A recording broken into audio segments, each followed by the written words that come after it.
Sahabat autoimun yang berbahagia, bertemu kembali dengan saya Dr. Sandra Cynthia Lango, spesialis penyakit dalam konsultan rheumatologi dari Siloam Hospital Lipo Village. Hari ini kita akan membahas tentang profesi rheumatologis. Beberapa pasien bingung kemana harus mencari rheumatologis di Indonesia, sehingga banyak pasien artritis rheumatoid, lupus, Sjögren, atau ankylosing yang putus pengobatan karena mengira tidak ada rheumatologis di Indonesia. Nah, apa sebenarnya rheumatologis itu? Rheumatologis adalah istilah yang dipakai di luar negeri untuk seorang dokter internis atau dokter anak yang menjalani pendidikan khusus untuk mengobati kelainan otot dan tulang, serta kondisi autoimun sistemik yang disebut dengan penyakit rematik. Nah, teman-teman autoimun di Indonesia, rheumatologis disebut sebagai internis konsultan rheumatologi, yaitu seorang dokter spesialis penyakit dalam yang melanjutkan pendidikan subspesialisasi di bidang rheumatologi. Di belakang nama seorang rheumatologis terdapat titel SPPDKR, spesialis penyakit dalam konsultan rheumatologi. Di Indonesia ada lebih dari 70 orang konsultan rheumatologi yang tersebar di beberapa daerah di seluruh Indonesia. Untuk daftar nama-nama dan lokasi praktek dari masing-masing dokter ini, kita bisa baca selengkapnya di website Perhimpunan Rheumatologi Indonesia. Teman autoimun, sekarang kita mungkin akan mempelajari bidang apa saja yang ditangani seorang rheumatologis. Nah, pertama, rheumatologis akan mengevaluasi semua keluhan-keluhan yang berkaitan dengan nyeri sendi. Jadi, jika terdapat suatu nyeri sendi yang bersifat kronik lebih dari 2 minggu, tujuan utama pengobatannya adalah tidak hanya untuk menghilangkan nyerinya saja, tapi yang paling penting kita harus mencari penyebab dari nyeri sendi ini. Sebagai contoh, bisa aja keluhan nyeri sendi merupakan awal daripada penyakit-penyakit rematik autoimun sistemik, seperti misalnya lupus, rheumatoid arthritis, maupun Sjögren. Kemudian biasanya seorang rheumatologis juga akan menerima konsultasi dari bagian lain. Misalnya dari bagian mata akan merujuk untuk menilai kondisi mata kering, apakah ini memang hanya kelainan mata saja atau merupakan bagian daripada kelainan rematik autoimun sistemik seperti Sjögren syndrome. Nah, kemudian ada suatu radang mata yang disebut dengan uveitis. Ini pun banyak berkaitan dengan penyakit-penyakit rematik yang disebut dengan spondyloartropati seronegatif. Kita juga menerima konsultasi daripada bagian-bagian yang lain, misalnya bagian kulit untuk melihat apakah seseorang dengan psoriasis mengalami artritis psoriatik, dan bagian-bagian lain juga seperti bagian ortopedi, bagian mulut, apabila ada suatu kelainan-kelainan seperti sariawan yang berulang yang mungkin merupakan gejala-gejala daripada sindrom Behcet ataupun lupus.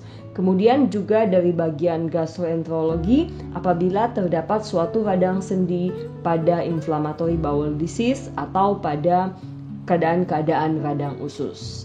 Nah, bidang-bidang apa saja lagi yang ditangani oleh seorang rheumatologis adalah kelainan-kelainan rematik di luar sendi. Nah, misalnya ada di antara teman-teman sekalian yang mengalami nyeri pada telapak kaki, terutama pada waktu bangun tidur dan menginjak pertama kali. Nah, itu biasanya bukan tulangnya yang bermasalah, melainkan jaringan lunak di telapak kaki yang disebut dengan fasciitis plantaris, atau kelainan seperti jari menjadi kaku yang disebut dengan trigger finger. Nah, seorang rheumatologis juga memberikan pelayanan tentang diagnosis dan terapi osteoporosis, serta juga menangani tentang radang-radang sendi yang bersifat non-inflamasi dan belum membutuhkan pembedahan, seperti misalnya kondisi-kondisi awal daripada osteoartritis atau pengapuran. Nah, teman-teman, pelayanan utama seorang rheumatologis adalah penyakit rematik autoimun. Nah, apa yang dimaksud dengan penyakit rematik autoimun? Nah, dalam suatu jurnal memaparkan secara rinci jenis-jenis penyakit apa yang sebenarnya masuk dalam penyakit rematik autoimun. Nah, teman-teman bisa membaca di sini ada banyak penyakit yang berkaitan dengan penyakit rematik autoimun, seperti misalnya rheumatoid arthritis, juvenile idiopathic arthritis, yaitu suatu penyakit rematik pada anak-anak. Kemudian ada juga lupus, Sjögren syndrome, antiphospholipid syndrome, skleroderma atau systemic sclerosis. Kemudian kondisi-kondisi yang lain seperti polymyositis, artritis psoriatik, kemudian kondisi-kondisi vaskulitis seperti misalnya giant cell arthritis, Takayasu arthritis, kemudian polyarthritis nodosa, cryoglobulinemia, dan masih banyak penyakit-penyakit rematik autoimun yang lain. Nah, sahabat autoimun, banyak di antara kita menyepelekan kondisi penyakit rematik. Sebenarnya berbahayakah penyakit rematik ini? Ternyata penyakit rematik merupakan penyebab disabilitas nomor 1 di Amerika. Selain itu juga ada banyak konsekuensi-konsekuensi daripada penyakit rematik, seperti misalnya ada peningkatan risiko infeksi, banyak yang mengalami depresi, peningkatan risiko penyakit kardiovaskuler, dan juga gangguan-gangguan pada pekerjaan, di mana banyak penyandang rematik yang nanti harus berhenti bekerja oleh karena kondisi-kondisi yang dialaminya. Nah, penyakit rematik autoimun ternyata selain mengenai persendian juga bisa mengenai organ tubuh yang lain. Sehingga biasanya seorang rheumatologis akan bekerja sama dengan bagian yang lain dalam penanganan suatu penyakit rematik autoimun. Sebagai contoh, kami akan bekerja sama dengan bagian kardiologi, misalnya pada pasien lupus apabila kita mendapatkan kecurigaan adanya cairan di dalam rongga jantung. Kemudian pada pasien skleroderma secara rutin kami akan bekerja sama dengan bagian kardiologi untuk deteksi-deteksi kelainan misalnya hipertensi pulmonal pada skleroderma. Nah, sangat lazim sekali terdapat kelainan paru pada penyakit rematik autoimun yang disebut dengan penyakit paru interstisial yang biasa terjadi pada skleroderma, lupus, Sjogren, dan penyakit rematik autoimun yang lain. Nah, pada kondisi ini kami akan bekerja sama dengan dokter paru atau bagian pulmonologi. Nah, teman-teman autoimun mungkin banyak di antara kita juga yang mengalami masalah dengan pencernaan ataupun memang sudah mengalami suatu kondisi radang usus atau inflammatory bowel disease dan kemudian mengalami radang sendi yang disebut dengan radang sendi yang berkaitan dengan radang usus. Nah, ini biasanya kami akan bekerja sama dengan seorang gastroenterologi untuk penanganannya. Dan kemudian kondisi-kondisi lain juga kita perlu perhatikan di mana seorang rheumatologis juga akan bekerja sama dengan bagian gizi dan bagian rehabilitasi medis untuk mempertahankan agar pasien mendapatkan kecukupan gizi yang baik dan tidak malnutrisi, serta untuk bagian rehabilitasi medik yang bermanfaat untuk rehabilitasi sendi maupun untuk latihan pernapasan. Nah, pada kondisi-kondisi khusus juga kami akan bekerja sama dengan bagian neurologi dan bagian psikiatrik. Nah, sahabat autoimun, kita harus mengenal ada yang disebut dengan window of opportunity. Nah, ini merupakan suatu kesempatan singkat untuk melakukan sesuatu yang bermanfaat. Jadi ada suatu waktu yang dimana kalau kita bisa melakukan suatu action, ini akan sangat bermanfaat sekali bagi pasien.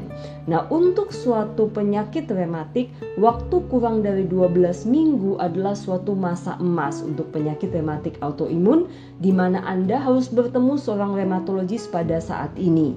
Karena jika bertemu dengan seorang rheumatologis pada masa ini, pengobatan dini ini dapat mencegah terjadinya cacat sendi dan kerusakan organ-organ tubuh yang diakibatkan oleh penyakit rematik autoimun tadi.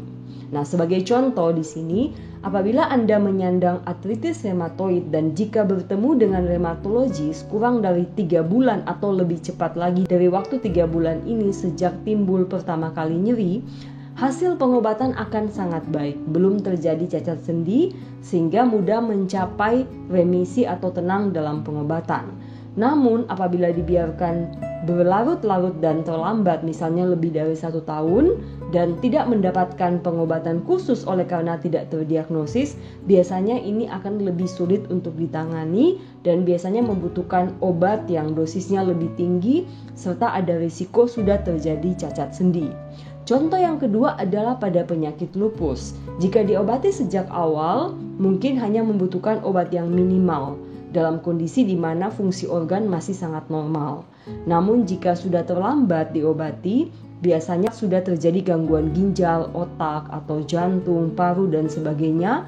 Nah, pada kondisi ini biasanya pasien lupus membutuhkan suatu dosis yang lebih tinggi dan biasanya lebih sulit untuk mencapai remisi.